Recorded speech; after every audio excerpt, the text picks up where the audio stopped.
गर्दन और शोल्डर भी एकदम ढीला एकदम ढीला। अब आप सीधा लेट जाइए, लेट जाइए इनको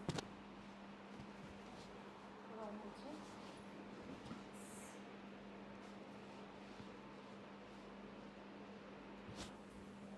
गर्दन में मैं ज़बरदस्ती नहीं करती हूँ, लॉक के पर वो नहीं होगा।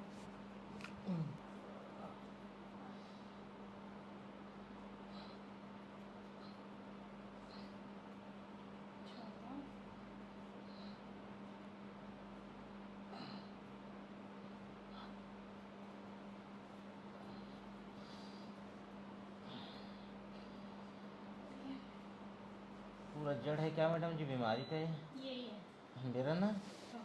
हाँ वैसे लग रहा है मेरे को।